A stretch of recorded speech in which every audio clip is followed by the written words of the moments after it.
Right then, welcome back to the channel. Today we're talking about Lisandro Martinez. I have seen Steve Nichols' little video on ESPN. It's nonsensical, to be honest. On one hand, he's going about how bad he can be because of his height. On the other hand, talking about how he's absolutely bullied Erling Haaland. How can both of those things be the same thing and both be right? They can't be, can they? Either his height isn't an issue, or he's absolutely... It's just, do you know what? It makes no sense. Steve Nichols makes no sense when he's talking about Lisandro Martinez. Pep Guardiola's come out recently and said that he thinks he's one of the top 5 centre-halves in the world. I've said it last season. Might be a little bit of United bias on that, where I said I think he's one of the best centre-backs in the league, if not the best centre-back in the league. And the reason for that is his ball-playing ability is one thing, but take that away, as a pure defender, I see brilliant defensive instincts in him. Yeah, he doesn't win loads of headers, but he doesn't get nailed at loads of headers either. I've said this a few times, I think he's a force multiplier. I think he makes people better around him. I think he's got that standards thing that Roy Keane had, where he will just keep people honest on the pitch. You've seen Garnacho sort of getting into potentially over-celebrating his goal a little bit in the cup final, and he basically slaps him and been like, no, let's get back on with it. That's what I mean by force multiplier. He keeps everybody else up here instead of letting them drop down to here. So, like, the personality side of Lisandro Martinez, I think it's an unquantifiable, but I think it's absolutely key to who he is. Yeah, you can probably find players that do the same things he does technically, but with the personality and the spirit that he's got. Saw it in that first friendly that he played at Old Trafford. I was like, oh, fan favourite coming up. Cult hero coming up. Right, lads, gather round. You have heard me banging on about Manscaped for ages, mainly discussing the virtues of a well-trimmed ball bag. But today we're going to move a little bit north, and something that you might have actually seen, my beard. Manscaped isn't just a master of below-the-belt grooming. They have conquered beard territory too. And I know this is groundbreaking news. Let's delve into the details. Now, we are all well acquainted with Manscaped's brilliance for the downstairs department. They've been many a saviour of many a date night and many a ball bag. And you know the Lawnmower 4.0 by now. I'm not going to tell you about any of the features for it, because if you don't know them, then you're never going to know them, right? It's a certified hero for the nether regions.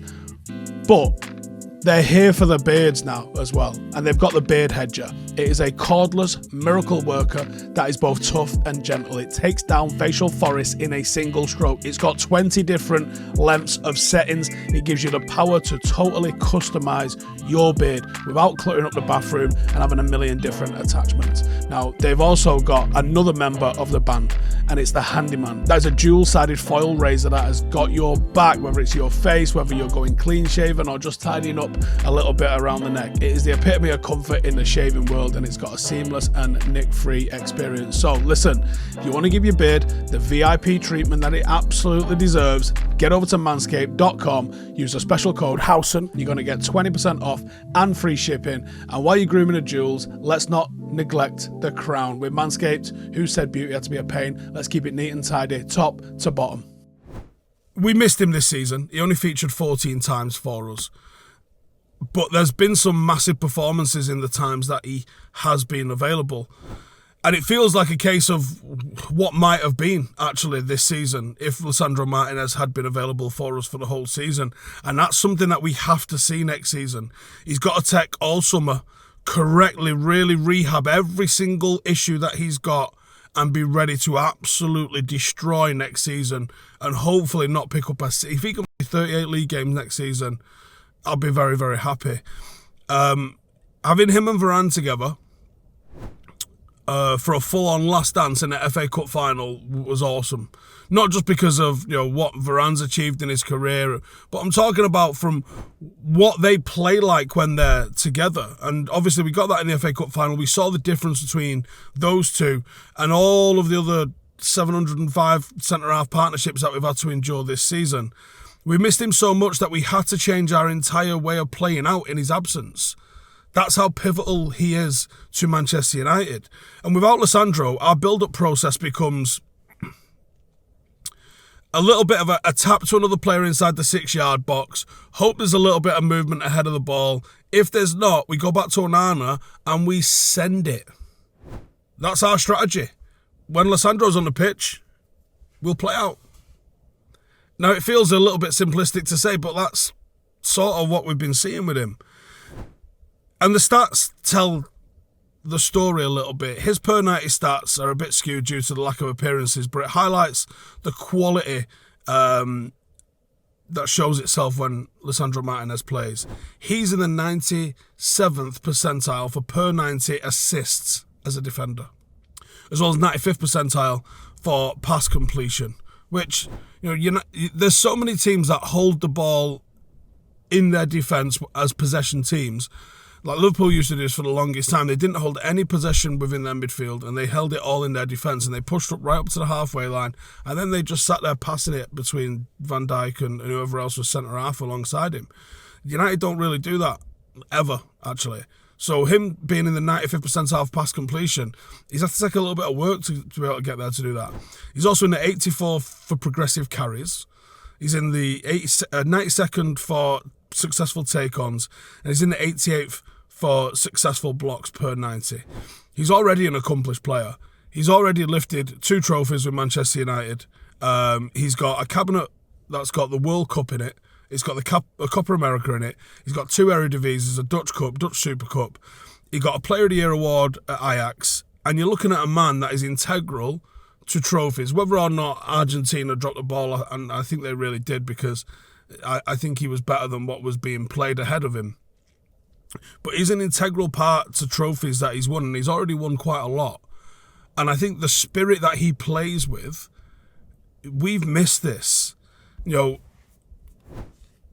If you can get a full season out of him next season and just buy another decent centre-half. I don't think there's many world-class centre-halves at the moment, but I think there's a lot that can do a job. All you need is just someone to come alongside him and not let him down. Someone that he can go, right, well, if I push up, because I think that's the role he wants to do. I think he wants to be, if this was a partnership, you look at the Vidic and Rio sort of template of how a partnership should operate. Defensively, he would be the Vidic. He would be the one that steps in. He would be the one that goes for those 50-50 sometimes and loses. But that's okay, because it's an aggressive front foot sort of style of defending. We saw that at Ajax in him. Like, he would sometimes press from defence. Now, you can only do that if you've got a good cover man. Now, Vidic could do that. Vidic got his head onto loads of things because Rio knew there's a good chance he's going to go for this ball, and there's a 50-50 chance that he's going to miss this ball. If he misses that ball, I've got 5 or 10 yard on him, and I've got the pace, and I'll just sweep up and sit up in behind him there, and I'll get this done.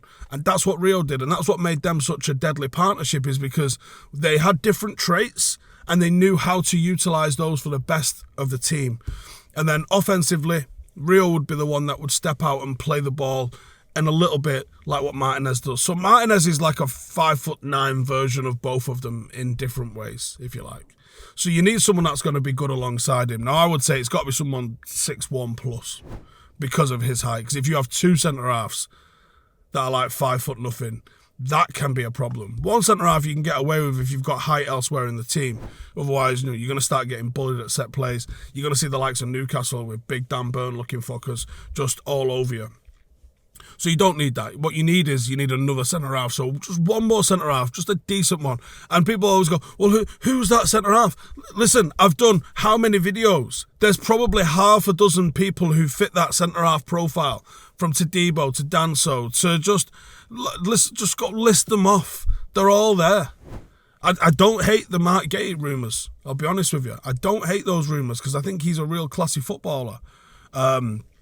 There's a ton of centre-halves that would come and do that job for you. Someone that's got a little bit of height, a little bit of aggression about them, can play on the halfway line, so has got that recovery pace, and you'd like them to be comfortable on the ball. We're not asking for them to be Beckenbauer. We're just asking them for not be the weakness in the team. Like when it goes to them, that they just hold on to it, or they end up clipping one into the channel because they haven't got the confidence to be able to play a ball into midfield. That's all we're looking for. If you get that alongside Martinez, and Martinez can stay fit, He'll be massive for us next season. Massive. I think he's such an important character. People talk about leaders and characters in football and that there's not enough. We've got one. We've got one. We just need to get him on the pitch, wrap him in cotton wool, get him fit, pay all the money in the world. If it costs you $1 million a year for a physio that's going to keep him at the top of his game, you can't tell me it's not worth it. You paid 46 for him. For him to be here, 7, 8, 9, 10 years? You won't pay $1 million for a physio to keep him here.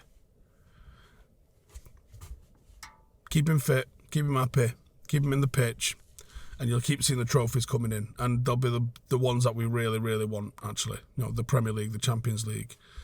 But you got to keep him fit to start getting there with them. And then you got to add to that. You got to find another couple of characters so he's not a lone voice dishing out bollockings in the changing room.